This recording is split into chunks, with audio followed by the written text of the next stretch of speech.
There is a primal scream rising on this planet, and as many would argue, from this planet. Think of it as a boiling point of pain and disconnection, a culmination of disappointment, if you will, that we are unwilling, or even more concerning, that we are incapable of closing the gap between knowing better and doing better.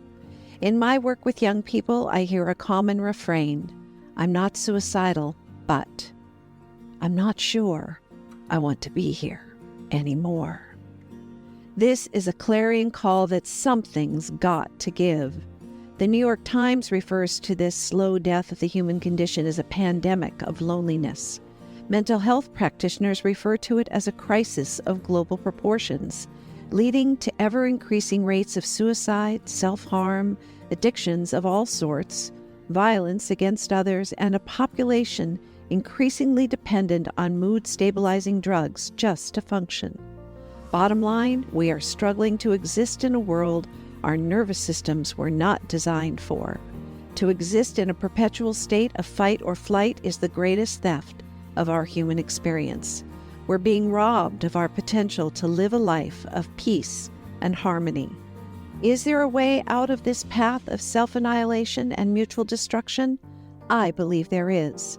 My hypothesis is that if we are willing to go to school on our wounding, to remove shame and blame from our past, to find grace in all that has come before, and with even greater courage apply a lens of love to the present moment, our future can be radically and beautifully different from our past. Our failure to learn from our past forever binds us to the suffering of our ancestors. Our inability to meet this pain with compassion and wisdom is a key point of frustration for many. That frustration is the catalyst for this podcast. The Primal Scream podcast is an ongoing conversation with ordinary folks who have met their primal scream head-on and turned it into a powerful catalyst for change in their lives. They've stepped away from the performative expectations placed on them by their family and/or society, despite encountering resistance from within and external constraints along the way, leaving behind both the trauma of their story and the trauma drama that often ensues. Change is hard, but as these beautiful humans share their stories, we learn the intimacy of change is the opening to a life well lived. If you are feeling the existential dread of being alive on the planet at this time, you are not alone. If you're exhausted by the simple act of just being here, you are not alone. As you listen to these storytellers reveal their raw and real journeys to wholeness, it is our hope that you will find courage to do the same. Is there one message to take away from each of these podcasts? I believe there is, and it is simply this: you are not crazy, and you are not alone.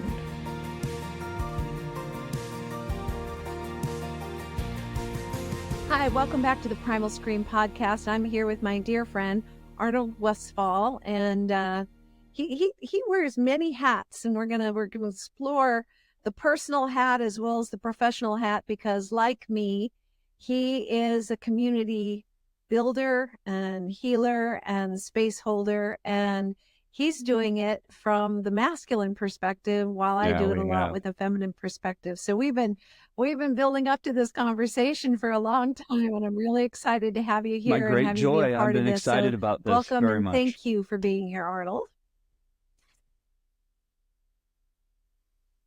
Good.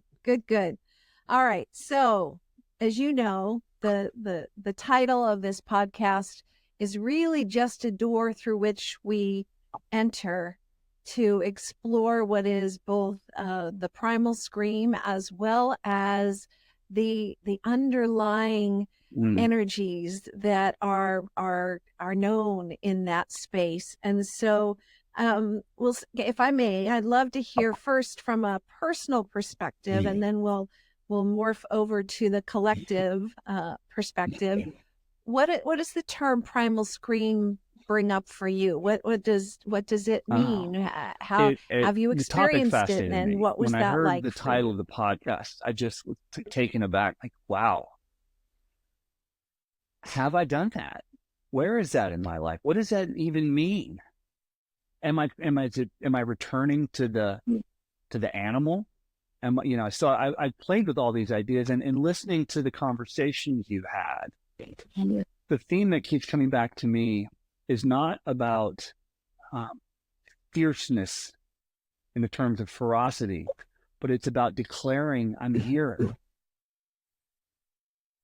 It's about a reclamation of our own power and place in this universe. For everybody has one. And so I began to sort of work with that energy of where are the times in my life when I've had to stand up and say, no, I'm here and I get your attention. And recently, it's fascinating. There's several pieces of work in my life that have landed on this. The first one I encountered was a few years back. I was doing one of those very experiential retreats. We're doing the high ropes work, and we had to climb a telephone pole and stand on the top of it, with this plate that's spinning around. So it's and I had lots of anxiety about this, don't like heights. And so I'd spent weeks visualizing myself. And when I got up there, I roared, I screamed. I had no idea what was going to happen, but everything came out of me. And this was a photograph of me in that moment. And it feels like the dawn breaking when I look at it. And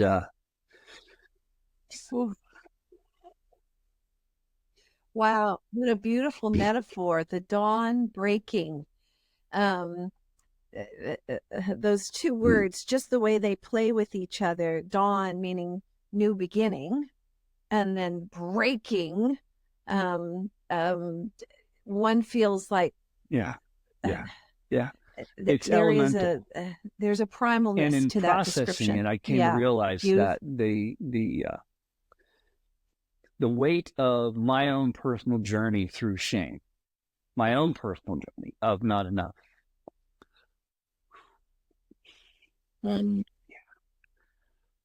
That was the first time I broke out of it, really broke out of it, and really said, no, you know what? Look what I just did. I climbed up MRF and telephone pole. Okay, come on. I've got this now. And so that part of me was just declaring itself. The second incident happened not too long, maybe a month and a half ago with Rick Moss. I believe you know Rick. And, wonderful healer, just a great soul. And he and I were doing some visualization on my inner child work. And my inner child had a grief incident. At age 3, my father died. And that was sort of the big impact on the family. So I've always been dealing with that from a perspective of sadness and grieving and loss. What I found was the way my family handled it was to try to hide it from me, to shield me, not allow me to fully experience it.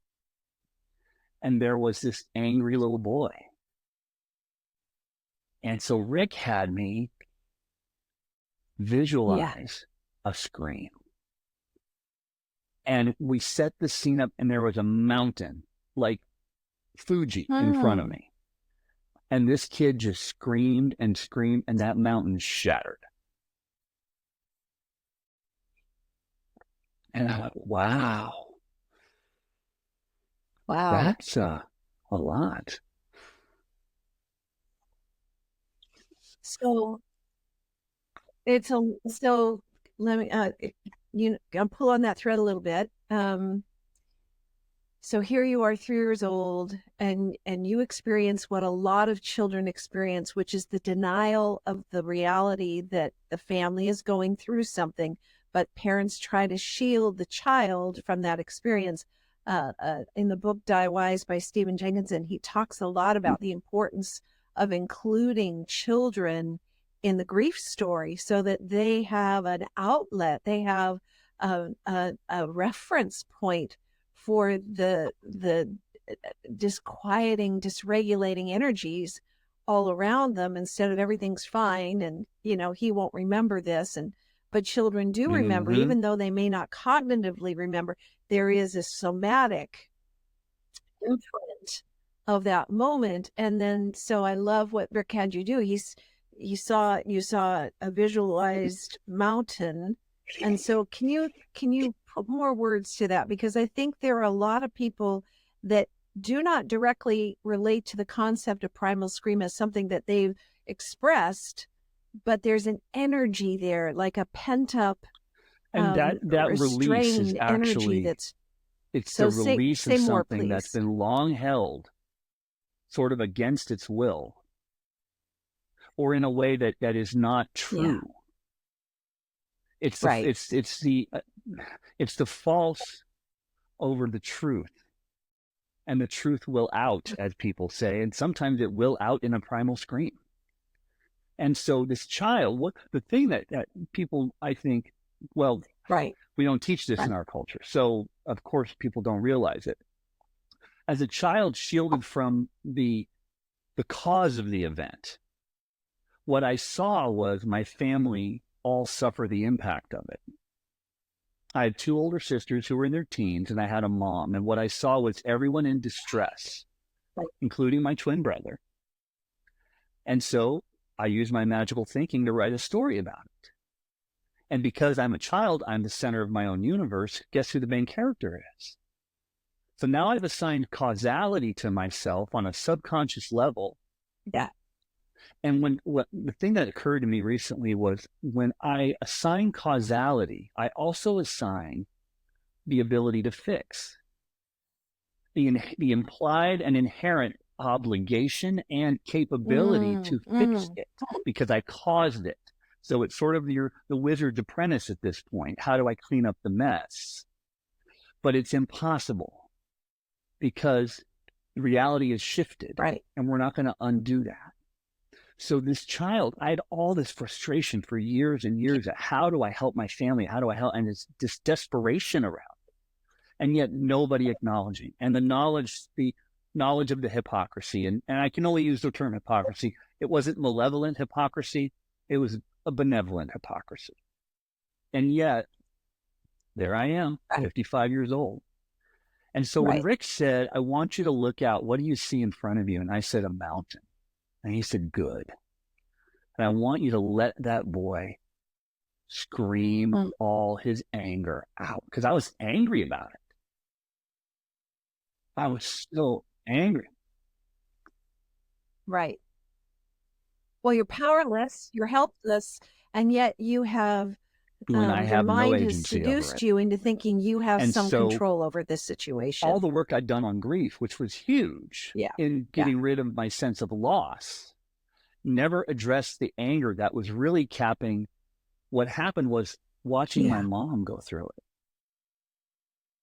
You know, seeing an adult fall apart at 3 years repeatedly for a year, and both of my sisters and every anchor I had. It wasn't just that my dad was gone, completely untethered. Yeah. Right. So, as many children experience, as parents go through, not as you say, there's no malevolence here. There's just the reality of life's sorrow and life's, thievery of normalcy. The children often take on a parentified role of being caretaker of mom's feelings, caretaker of the siblings, um, and yet having no power to create well-being for all, but yet still carrying the burden of that. How does that play out in terms of coping Well, mechanisms and strategies the as you first grew is up? a benefit. I got to be the entertainer. My ability to get in front of people, my ability to talk, to communicate ideas, to use my words, my wit, my mind, like those parts of me, the part of me that's comfortable knowing people are going to watch this who I don't know, that part of me is directly related to, if I could get my mom, I could shift her mood. That I could do in the moment. Also, yeah. So people get, when we talk about the wound becoming our superpower, this is an example of that. Mine, just to sort of lay an open frame here, mine was, I learned to read the energy in a room because of the volatility, the snap volatility of my childhood experience. And as a child, it was a strategy, survival strategy. Just even hearing the way my dad would pull in the car at the end of the day, I could tell how many martinis he'd had at late lunch, and whether it was a night to stay in the family space or disappear to my bedroom, right? But as I grew up, I realized, oh man, I know how to read the room. I know how to read energy. And so this is where we go from our woundology to sort of our mythology, our hero's journey. The arc of that journey is the work, right? To go from the wound and what it caused us to do to survive, but also how it becomes, as Carl Jung would say, our life's purpose, our gift to bring forward. Yes. But there was a lot of shadow work in between, and I think this is the part where I'm gonna shift gears a little bit, because I know that you are executive director of Breakthrough for Men, which is an organization that's been around for 30 plus years. And I'll let you speak to the genesis, or however you feel it's appropriate to share that. But you watch men go through this woundology to mythology every day. This isn't a uniquely masculine path, but it is in some ways uniquely masculine in the way that men approach it versus how women approach it. Women tend to find a cohort of caretakers through which we can work on our shadow and our grief and our sadness and our primal energies that need to be expressed. And we're very nurturing with each other once we get past the sister wound, because we have a story too. It's different for men because they're taught to become the entertainer or shut down those feelings and just look forward and do the work. So how did you work through your shadow work, and how do you see men that's moving through that process in the work it's so that you true do? about the fact that this is the human condition. So the process of early childhood traumas, adapting behaviors, coping mechanisms, that's the human condition. And philosophers have been talking about this for millennium. That's what now, our flavors and ways we do that are very different, as you say, between men and women. And so particularly in our culture today, see, we lost community of men in the West.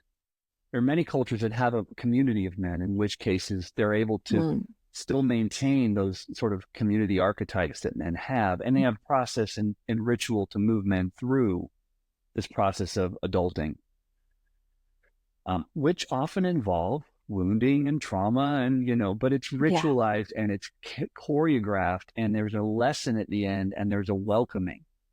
See, the hero's journey requires the welcoming. The thing that people get stuck with fighting the dragon, but the king has to return. The young prince must come back to the kingdom and be greeted and receive the boon. Without the boon, you're just in the fight, and we're stuck in the fight, not knowing where we're going.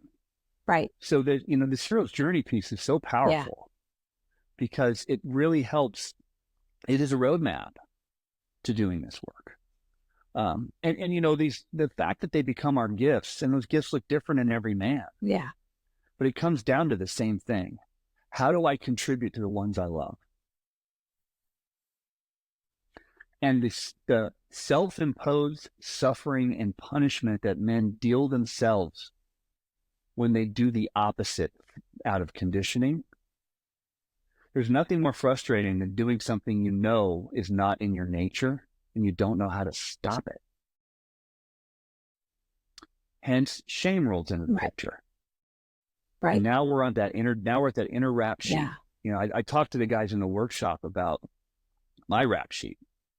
and how for years, I put them in terms of me because I don't speak for their experience, but I know for me, my self-esteem landed at the lowest item on my personal rap sheet, which was probably, it's one of our low moments in life. A thing happens and nope, that's who I am. That the voice says.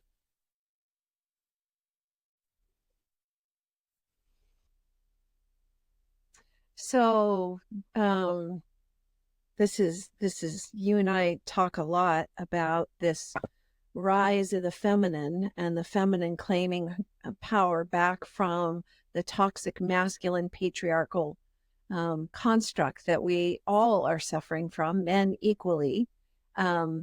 It's a time where, as the women are creating more and more boundaries for those behaviors that don't work, for the addiction behaviors, the emotional burden that a lot of men put on their partners to carry the emotional energies of a relationship.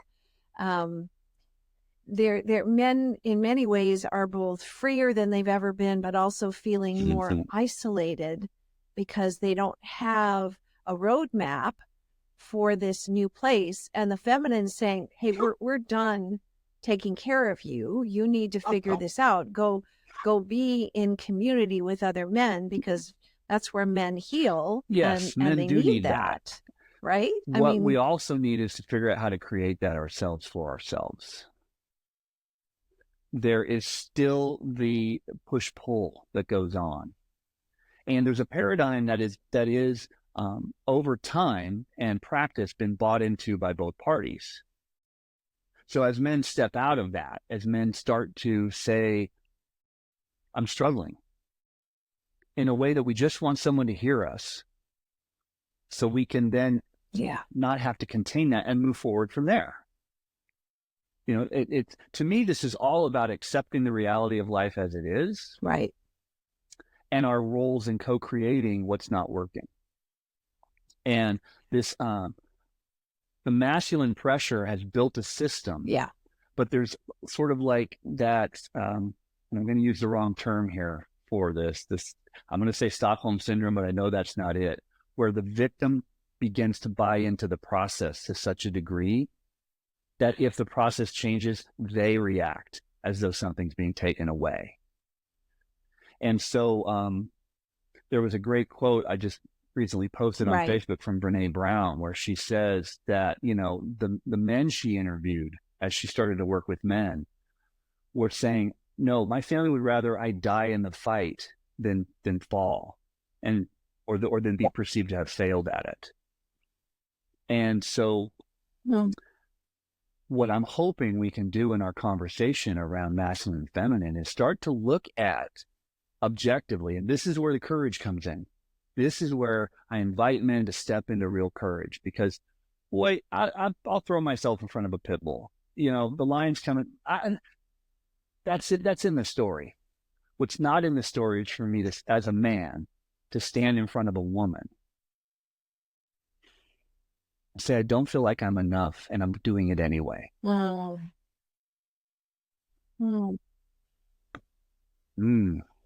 Yeah.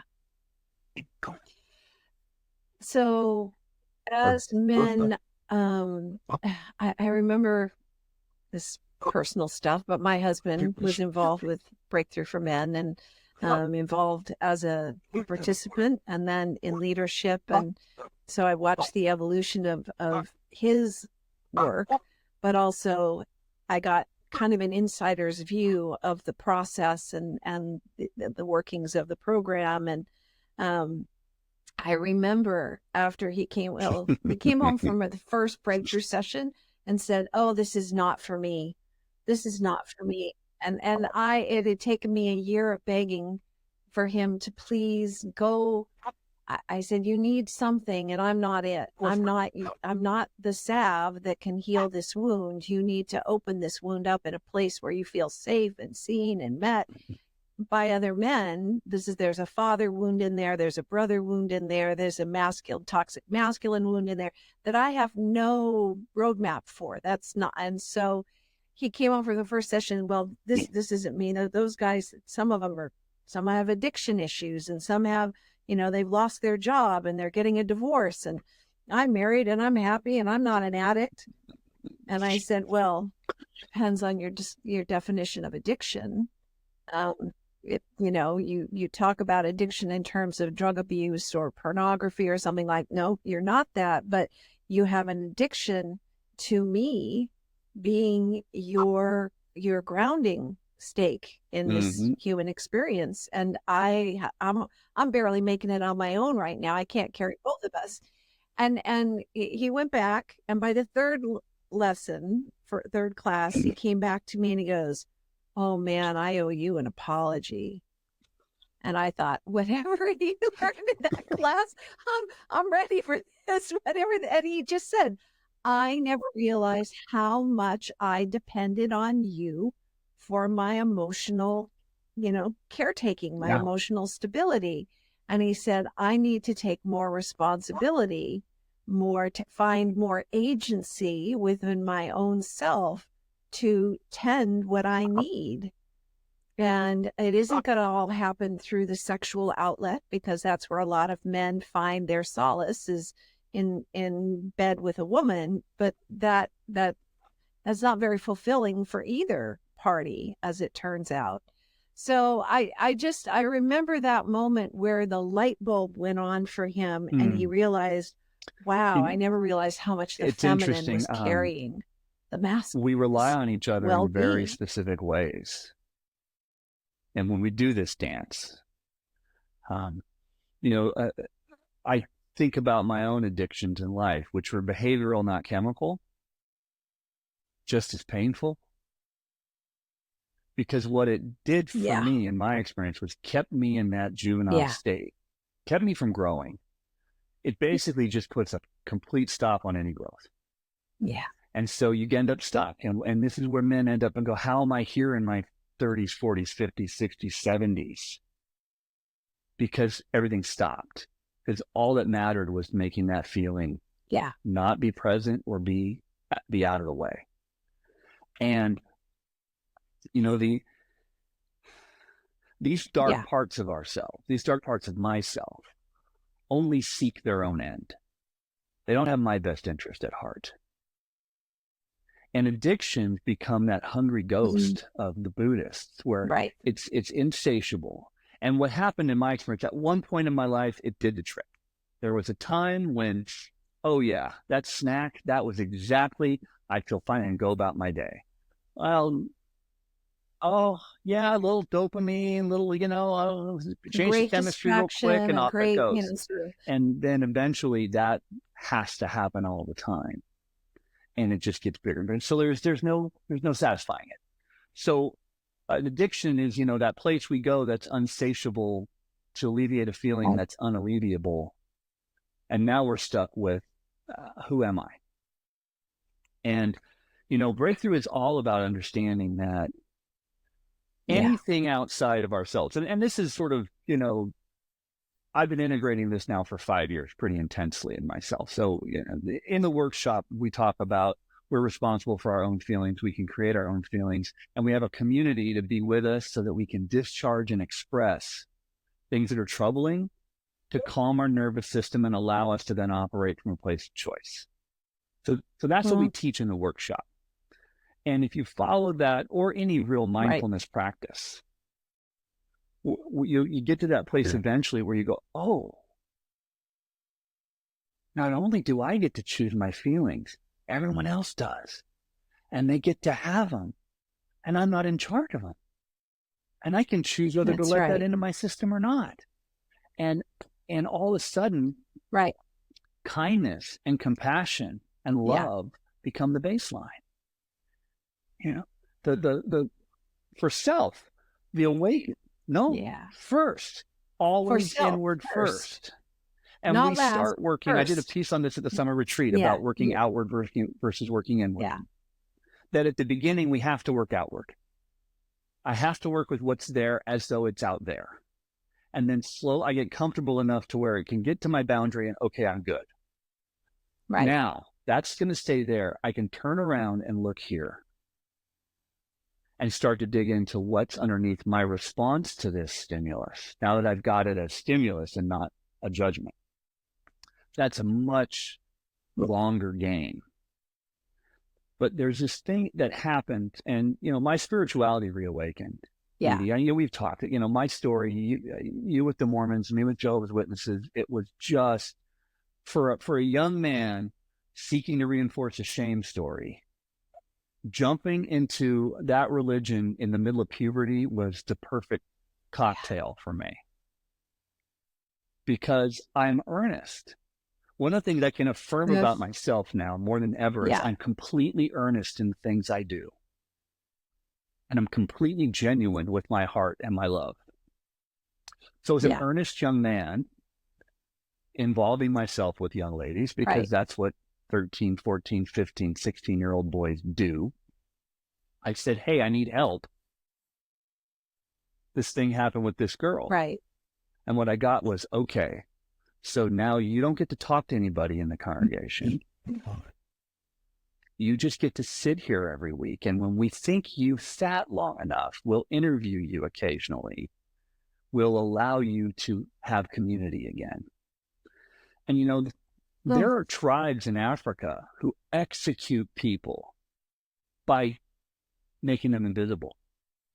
It literally kills them. No one will speak to them. No one will acknowledge them. And they literally die from isolation. So that was the level of, now I'm sure they didn't realize that. They're just doing what the guy above them told them they should do, and yada, yada, yada, on and on. And so for me, I had no worth. And so in Breakthrough, we really work at unplugging that story. Right. And we start with a simple affirmation. As I was born, I was full of love. So working with that one afternoon, 5 months into the program, I'm sitting in my backyard and I'm working with this. And I'm going, okay, as I was born, I was enough. I'm affirming myself. And when the break happened in my family, my brother and I, and we went from this to this, twin, and I had been in that confronting, conflicted dynamic with him my whole life.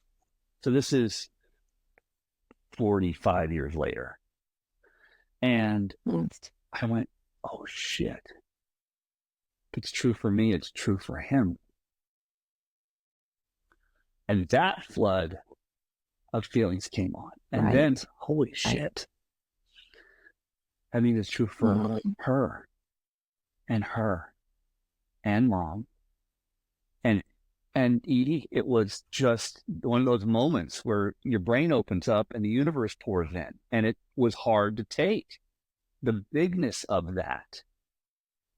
I mean, if we just breathe into this for a second, every human being alive, the most horrible to the most saintly, came into this world in a moment of pure love. And and somewhere along the way, their innocence is the word stolen is the best we can muster, but you become separated from your innocence. You take on a worrisome, a not good enough, a story, and your imagination for possibilities for yourself and others, and overlay that across the planet. And now we end up in a very cynical, pessimistic, nihilistic edge of mutual destruction. You can see how that individual movement becomes, when you saw it for your brother, you saw it for your sister, you saw it for your mother, you saw it for your father, you see it for all of humanity. Your heart just aches to help others. And in the best of cases, have that awakening. It's just a side effect of the family dynamic. In the worst of cases, it is an intentional molding and corrupting of this child. And, I believe that art imitates life a lot. And I have always been a fan of J.R.R. Tolkien. And, you know, the baddies in J.R.R. Tolkien, the orcs, they're the bad creatures, are elves that were intentionally corrupted. That intentionality is what I think separates of damage. The intentionality of harm to children is what separates a lot of what we see in adult behaviors and creates these people in the world who are that wounded. Doesn't excuse what happens. It doesn't mean there's not consequences for those choices, but what it means is I don't have to give in to fear and hate as a response. When I see an animal, if a dog were to come at me, I wouldn't hate that dog or the lion or, you know, the rabid raccoon out in the morning, all these things that we see around here in California. It doesn't occur to me to hate them. But with a human being, now the programming, the othering comes in, and all of a sudden I'm othering them, and I lose touch with the thing that I value most, which is those moments when I embody the connectivity with everybody on the planet, the moment that I embody our oneness.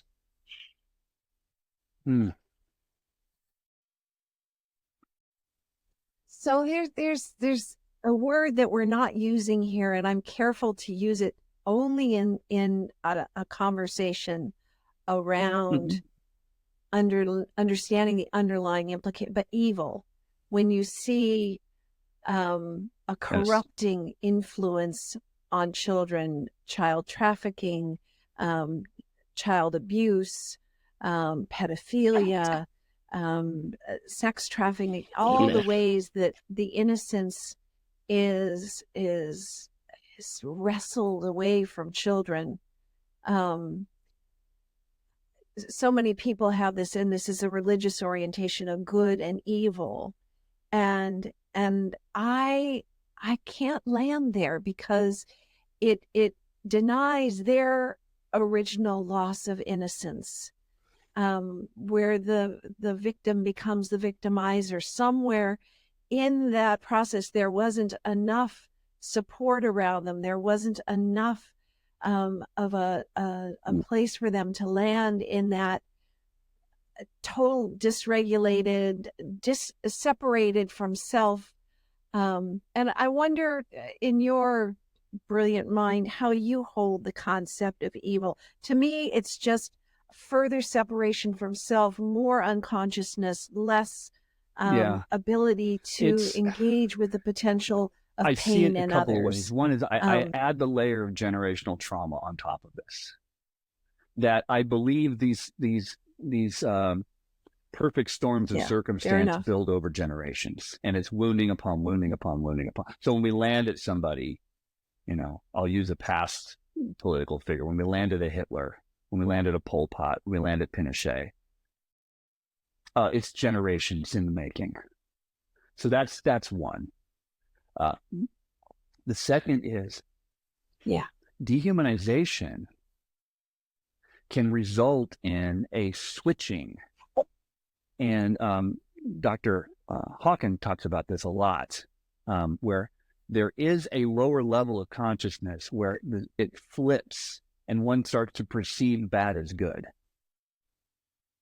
And so when that happens, that's a state of consciousness. That's a way of being that actually completely does a 180.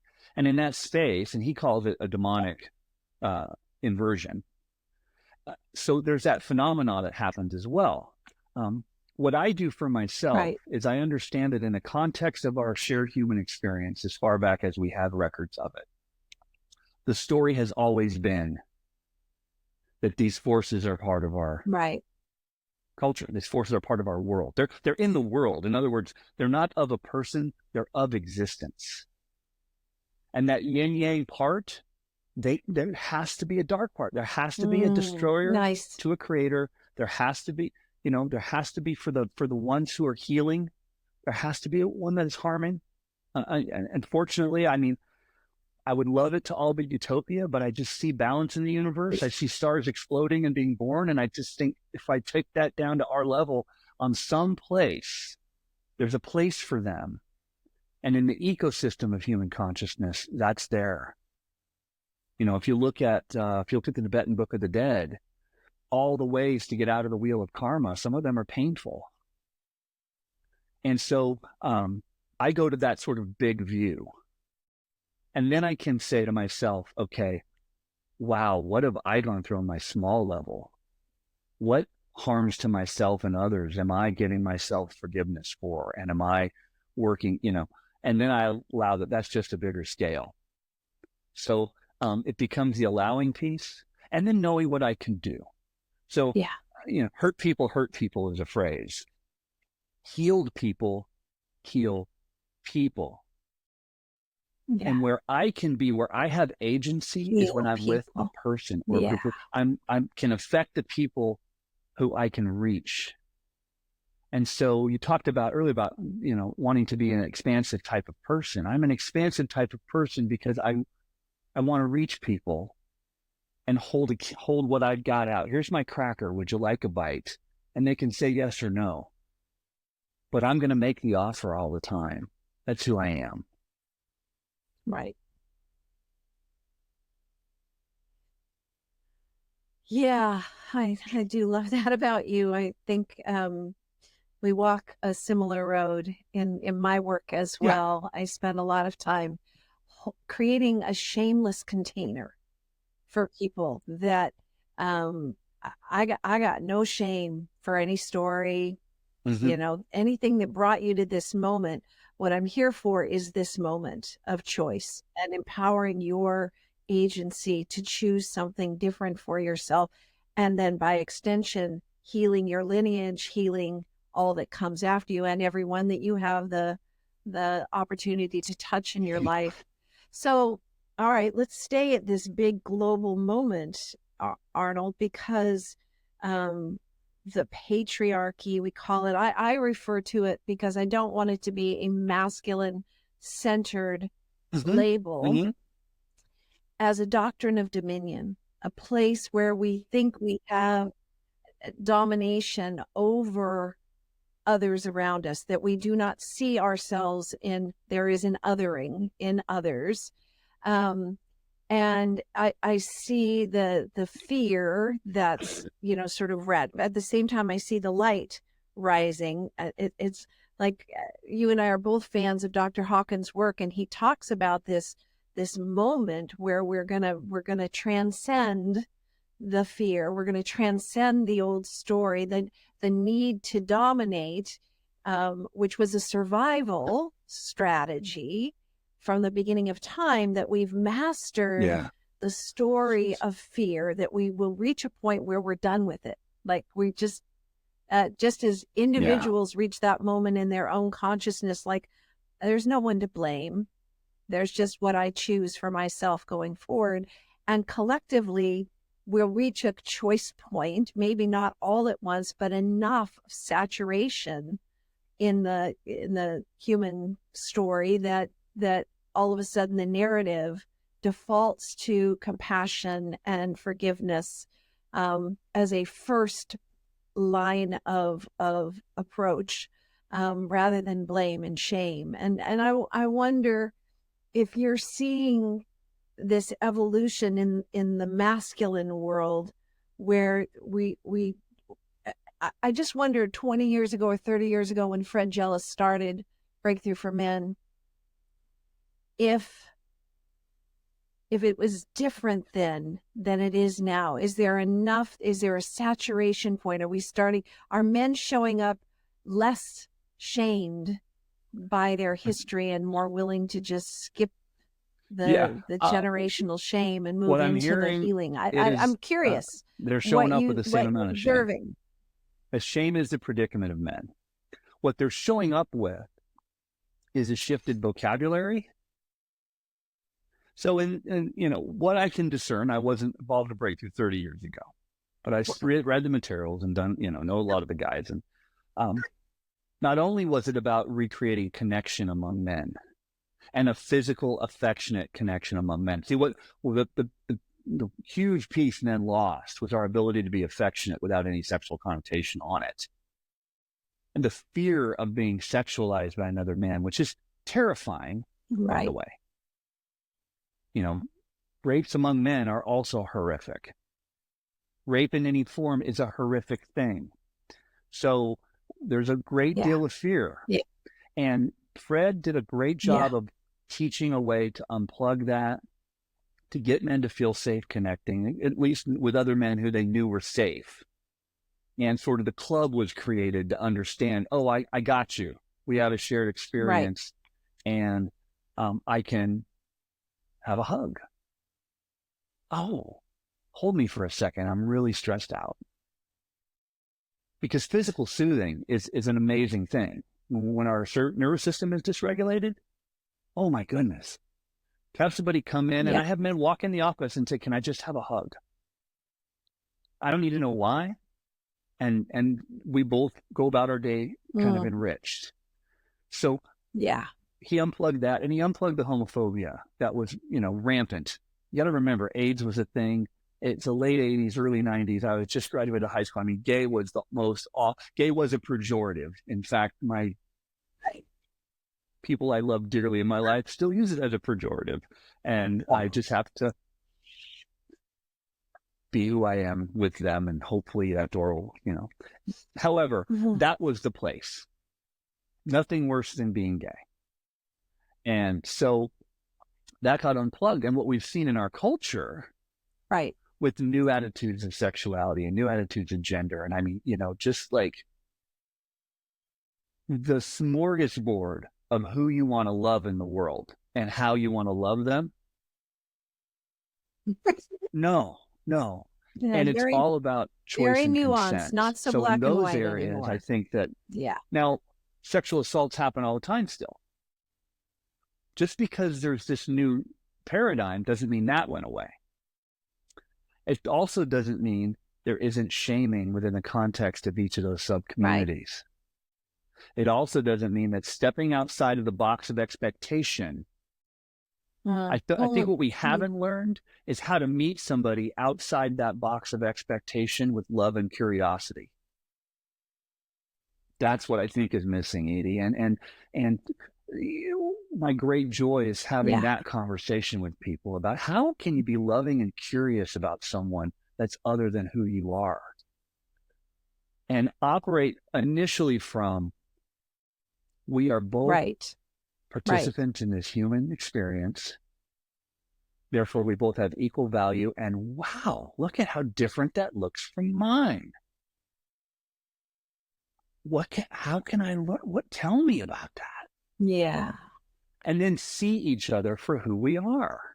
It's the subtle judgment. Yes. The subtle judgment is everywhere. So because you're poly and I'm not, now is there judgment between us, or is it just okay?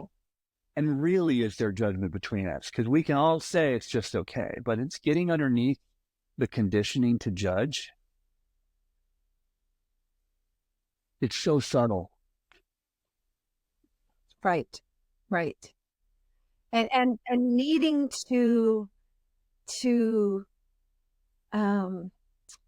when somebody does have a different lens, a different orientation, just because I don't see it the way they see it, do I need to judge it, or can I just create space and allow and accept and even honor their unique path?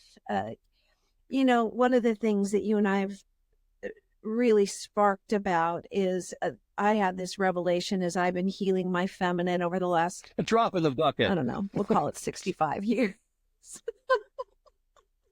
I don't know that I'll ever be done, but I did reach a point where I felt like I recognized what was left in me was an internal misogyny, a shaming of my feminine that I needed to work on. And that meant I had to heal my masculine balancing point within my own psyche, within my own experience. And I could not do that without being in the presence of healed masculine. Because I didn't have a roadmap from my father or my brothers. I didn't have a roadmap from society at large.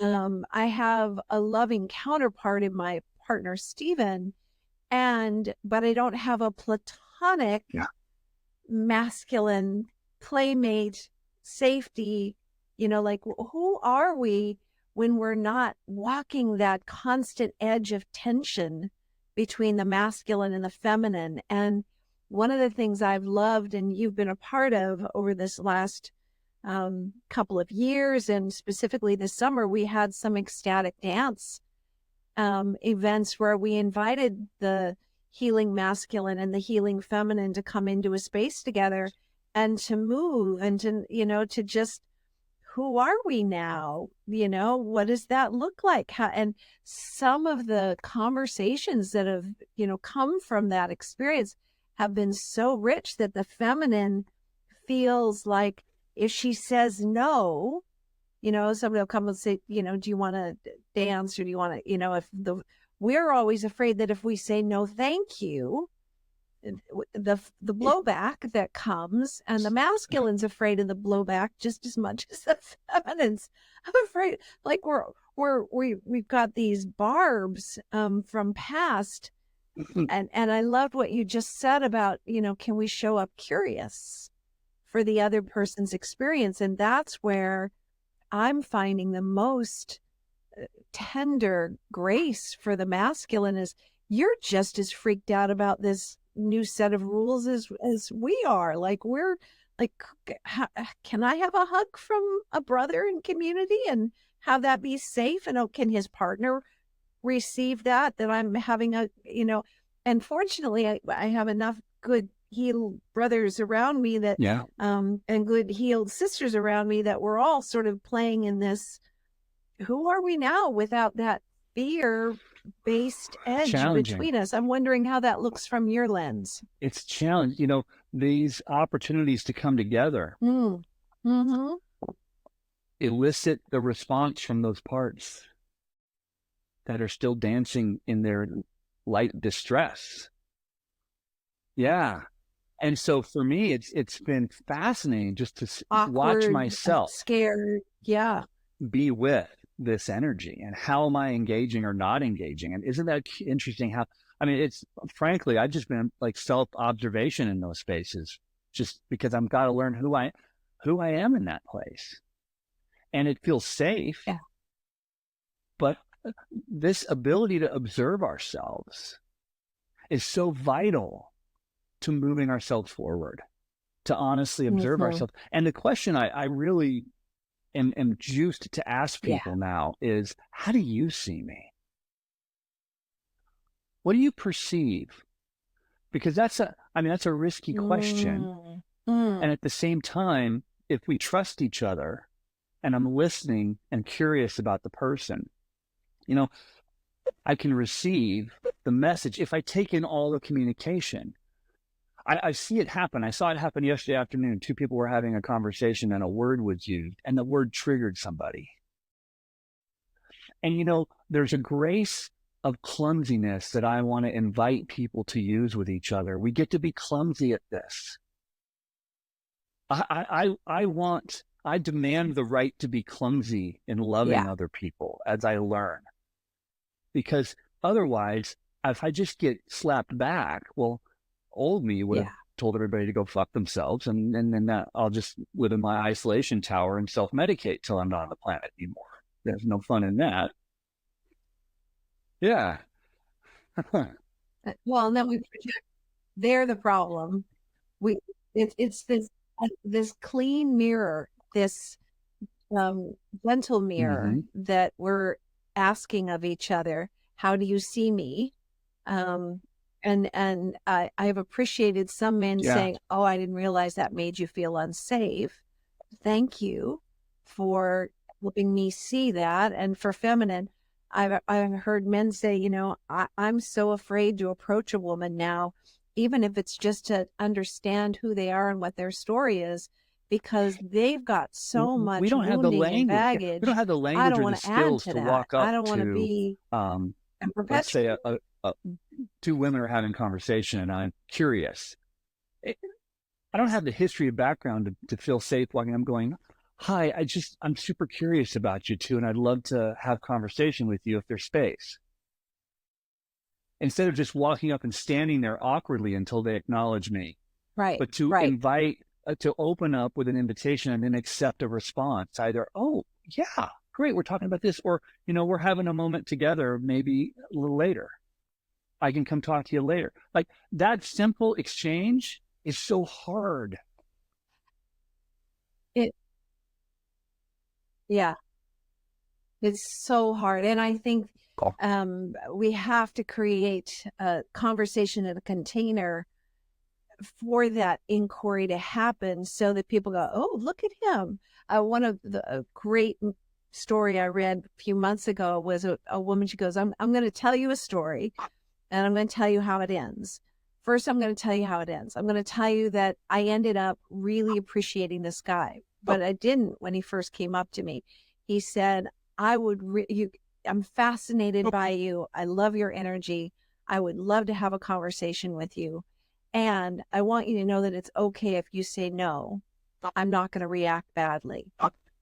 She goes, the minute he said, I'm not going to react badly, all of a sudden it was such a pattern interrupt from everything she'd experienced previously that she was like, wow, I thank you for approaching it that way. I'm not really interested right now, but thank you for creating space in my own perception for a possibility down the road.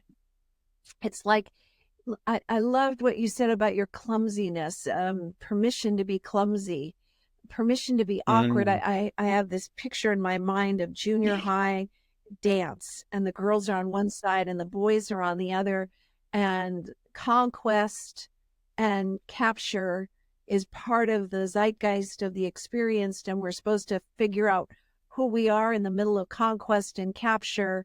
And none of that prepares us for the level of conscious intimacy. And I don't mean that in the sexual sense, but the sacredness between humans who just happen to be born with different gender and different, sexuality. But who are we as humans?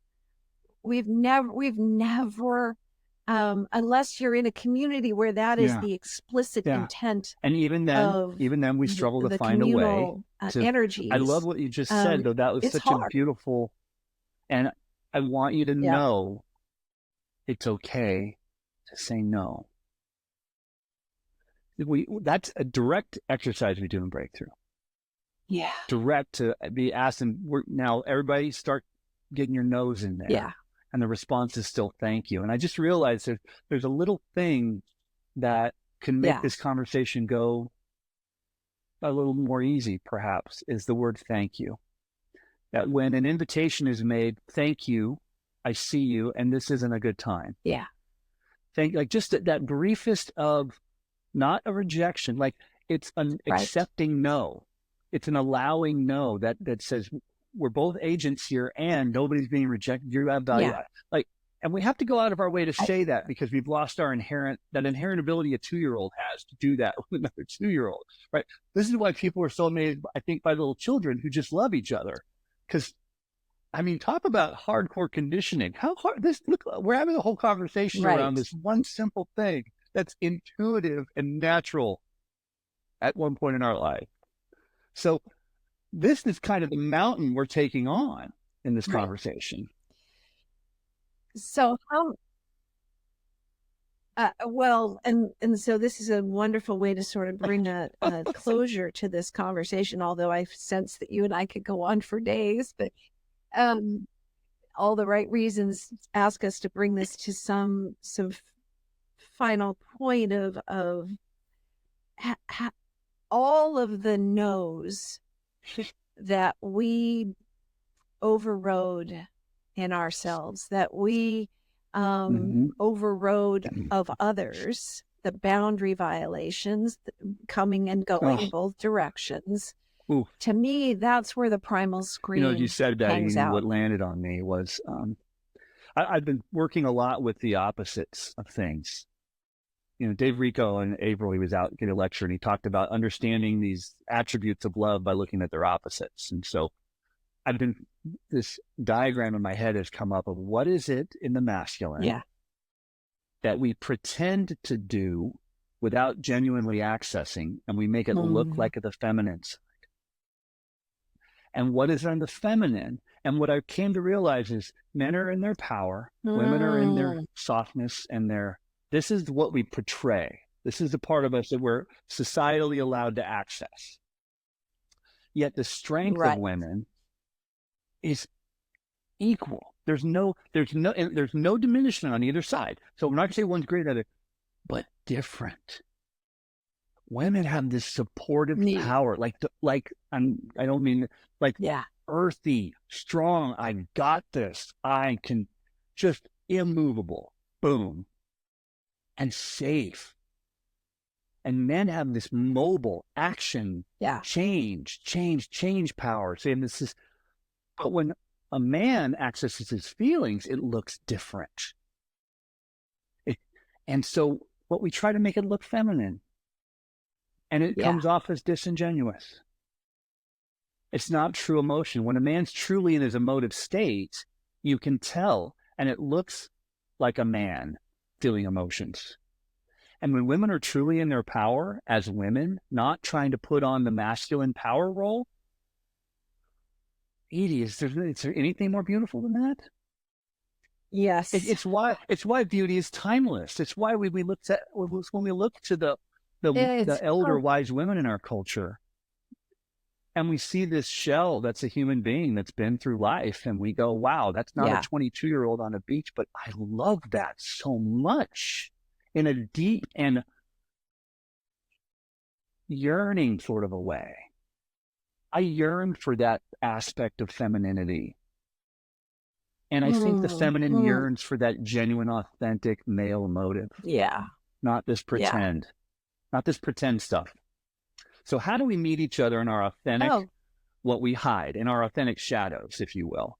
That's the question I want to leave this conversation with, because to me, there's real juice in understanding that and starting to allow a place to explore it.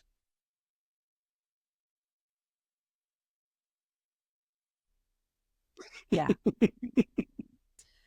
Ooh, this is yummy. Thank you.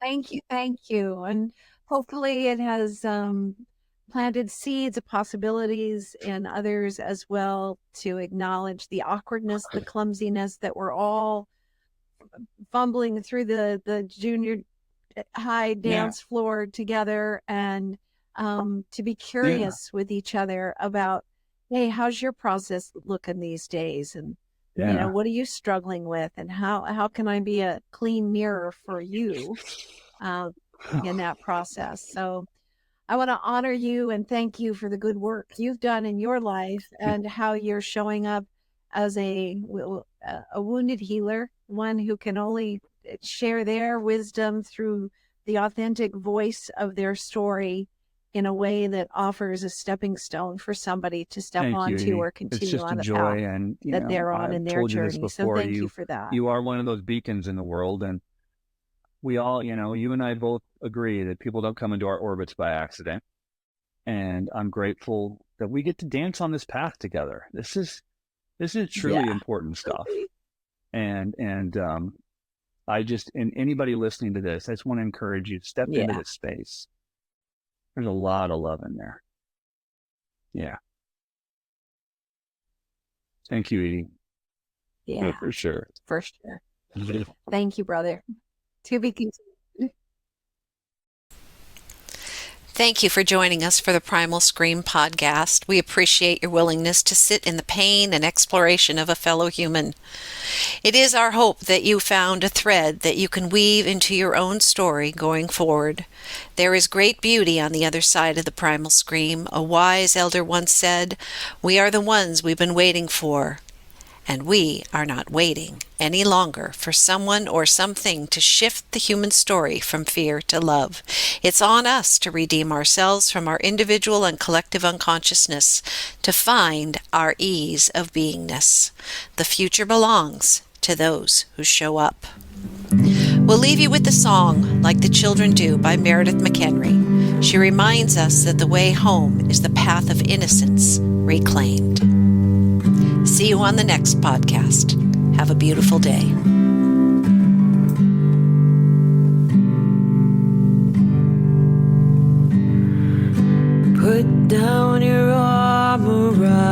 mine down too. We'll do like the children know how to do.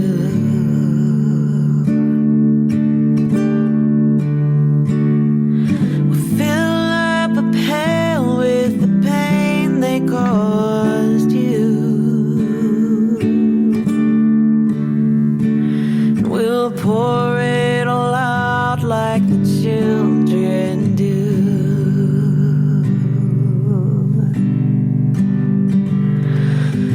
Don't get me wrong, you can't walk over me.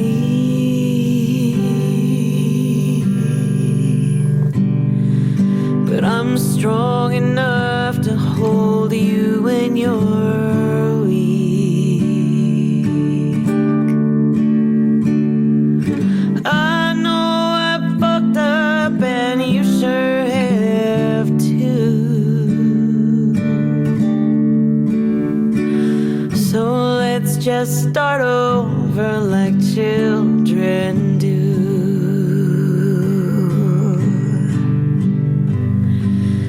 Can we just go back to the time before our innocence was stolen?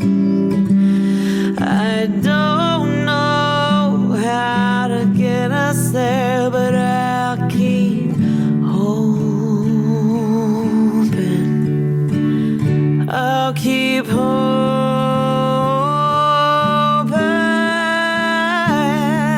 to do like the children do. We can do like the children do. I'll open my bleeding heart to you.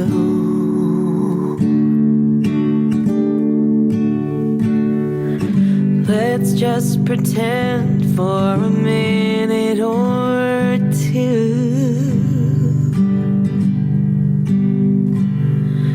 that our hearts can bend without shattering through. We'll find that forgiveness as if we're brand new.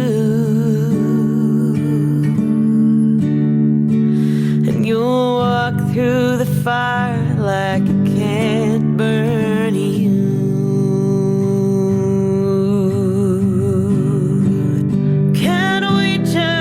Back to the time before our innocence was stolen. I don't know how to get us there, but I'll keep trying. I'll keep trying.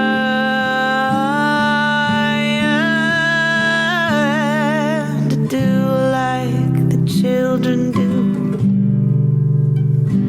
We can do like the children do. I'll open my filthy hands to you. Can't we do like the children do? Can't we do like the children do? 'Cause I don't want to say goodbye to you.